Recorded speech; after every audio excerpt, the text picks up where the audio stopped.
اور پھر ایک دوسرے کے پیچھے نماز بھی نہیں پڑھتے. دعوت اسلامی والے امام کعبہ کے پیچھے نماز نہیں پڑھتے.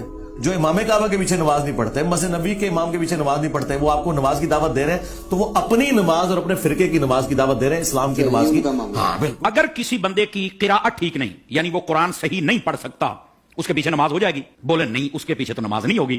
تو میں ایک سادہ بات کہنے لگا ہوں, سارا سمجھ آ جانا چاہیے. جس کا قرآن ٹھیک نہیں ہے, جب اس کے پیچھے نماز نہیں ہوتی, تو جس کا ایمان ٹھیک نہیں ہے اس کے پیچھے ہماری نماز کیسے ہو جائے گی؟ کیا کہنے ہیں علامہ صاحب. بات دراصل یہ نہیں کہ کس کے پیچھے نماز پڑھنی, بات یہ کہ جو مصلی پر کھڑا ہے نا, آپ نے دیکھنا اس کا عقیدہ بھی درست ہے کہ نہیں ہے. جی جی جی جی جی. میں آپ کو اس سے بھی ایک سادہ مثال دے دیتا ہوں. دیکھیے ہم پیچھے کھڑے ہیں, ہم نے کہا پیچھے سے امام کے اللہ اکبر. بھائی جو مصلی پہ کھڑا ہے حضرت, وہ بھی تو دیکھو نا, یہ کس امام کے پیچھے ہے؟ آیا کہ یزید کو امام کہنے والا ہے یا حسین کو امام کہنے والا ہے؟ کیا کہنے, اس بات کو سمجھو نا. حالانکہ جب حضرت امام حسین کو ہم امام کہتے ہیں تو ہم بیچ میں صحابہ کرام علیہم رضوان کا لحاظ بھی رکھتے ہیں, یہ یاد رکھنا. لیکن میں نے ایک اشارہ دیا ہے. آقا کریم علیہ السلام نے ارشاد فرمایا, ان اللہ اختارنی واختار علی اصحابی واختار علی منہم اربعہ.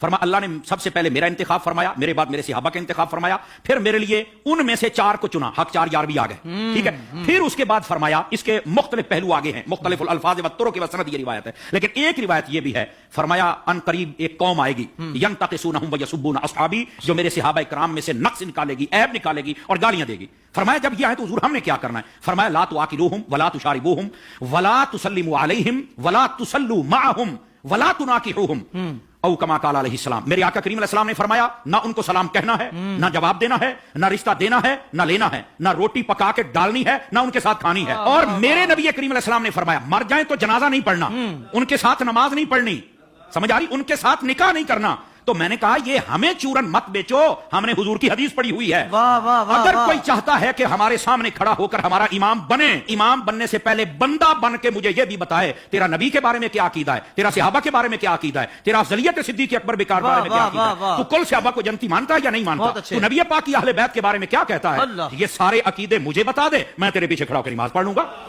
کیا کہنے, کیا کہنے. ویسے یہ جو نمازوں کا شوق ہے نا, میں صرف اتنی بات بتا دوں بھائی جان, یہ ترمذی شریف میں روایت موجود ہے. ایسی روایات جب آتی ہیں تو پھر بیٹھ جاتے ہیں کیڑے مکوڑے, یتیم العلم یزید الفکر, وہ بیٹھ کے کہتے ہیں کہ نہیں یہ یوں نہیں, یہ یوں نہیں, یہ ٹھیک نہیں. میں نے کہا حضرت جب آپ کی اصل ہی ٹھیک نہیں تو آپ کو یہ بات کیسے سمجھ آئے گی؟ نبی پاک علیہ السلام تشریف فرما ہے, ایک شخص آ گیا, اس نے کہا حضور فلاں شخص فوت ہو گیا, جنازہ پڑھانا. فرمایا ہم نے نہیں پڑھانا اس کا, حالانکہ مشکاۃ شریف پڑھ لو, حضور نے فرمایا جب کوئی فوت ہو جائے مجھے بتا کرو, جنازے میں پڑھاؤں گا. جی. آپ اس بات کا اظہار فرمایا کرتے تھے کہ جنازہ میں نے پڑھانا, میں نے مفہوماً و مختصراً بات سنائی ہے. جی. اس کا جنازہ کیوں نہیں پڑھا؟ جب سوال پوچھا گیا تو آقا کریم علیہ السلام نے فرمایا انہ کان یبغض عثمان ابن عفان, یہ میرے عثمان سے بغض رکھتا ہے. جب حضرت عثمان کے بغضی کا جنازہ نہیں پڑھنا تو بتاؤ پھر ابو بکر کے بغضی کا جنازہ ہم کیسے پڑھ لیں؟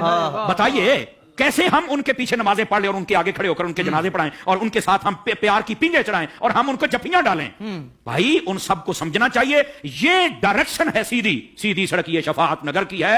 اس سڑک پر آ جائیں جس کا نام راستہ اہل سنت ہے, ہم تمہارے پیچھے کھڑے ہو کر نمازیں پڑھنے کے لیے تیار ہیں. تو جب عقیدہ ہی واضح نہیں ہے تو اڈی پنجابی کہتے ہیں ویکھ کے زہر تو کوئی نہیں پیندا. حضور شاہ صاحب ہماری پنجابی ویکھ کے زہر تو کوئی نہیں پیندا, تو پھر ہم تو نہیں پی سکتے. ویسے اگر کسی کو زیادہ شوق ہو نا, بس نہیں وہ قرآن پڑھتے ہیں تو چھوڑو جی چھوڑو, داڑھی بھی ہے تو چھوڑو جی چھوڑو, مصلی پہ ہے, تو میں نے کہا آبا صاحب اللہ کی تفسیر اٹھا کے دیکھ لے, یہ تیرا شوق بھی پورا ہو جائے گا. حضرت حافظ صاحب ہوا یہ کہ حضرت فاروق اعظم کا زمانہ اقدس سے ایک قریب محلے میں امام آ گیا, اس کو نماز کے لیے ہر نماز کے اندر جب وہ قرات کرتا ہے تو آبا صاحب اللہ پڑھتا ہے. لوگوں نے کہا بھی اور قرآن نہیں آتا؟ کہتا آتا ہے. تو یہ کیوں پڑھتا ہے؟ کہتا مزہ آتا ہے.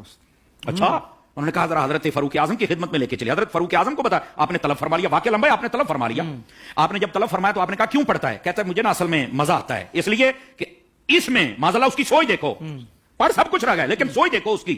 اس نے کہا جی بات یہ ہے کہ اللہ نے اپنے حبیب کو یہاں جھڑکی پلائی ہے تو مجھے بڑا مزہ آتا ہے. استغفر اللہ, یہ خارجیانہ سوچ تھی. سمجھ آ رہی ہے میری بات کی؟ یہ توہین کی سوچ تھی.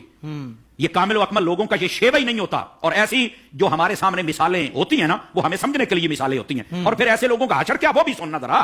ٹھیک ہے, حضرت فاروق اعظم نے اچھا تجھے مزہ آتا ہے؟ کہا بالکل. آپ نے تلوار منگائی اور 2 ٹکڑے کر دیے اس کے. آپ نے فرمایا ودوحا پڑھ کے تجھے مزہ نہیں آتا؟ وما ارسلناک الا رحمۃ للعالمین پڑھ کے تجھے مزہ نہیں آتا؟ انا اعطیناک الکوثر پڑھ کے مزہ نہیں آتا؟ ورفعنا لک ذکرک پڑھ کے مزہ نہیں آتا؟ یعنی جو قرآن پڑھ کے دل میں توہین مصطفیٰ کی رکھے, جب اس کے پیچھے نہیں ہوتی تو جو سریعام میلاد پر کفر کے فتوے لگائے ان کے پیچھے کیسے ہو جائے؟ امام کعبہ کے پیچھے نماز نہیں ہوتی. کوئی کہے کہ بھائی وہ کعبے کا امام ہے, اب اس کے پیچھے بھی نماز نہیں ہوگی, اگر وہ غلط ہوگا تو پھر اللہ تعالیٰ نے اس کو کعبے کا مصلی, کیونکہ یہ قرآن ہے کسی پٹے سرازات, ان کے جوابات علماء بارہا دے چکے ہیں کہ بھائی معاملہ یہ ہے کہ کسی بھی جگہ پر قابض ہو جانا اہل حق ہونے کی علامت نہیں,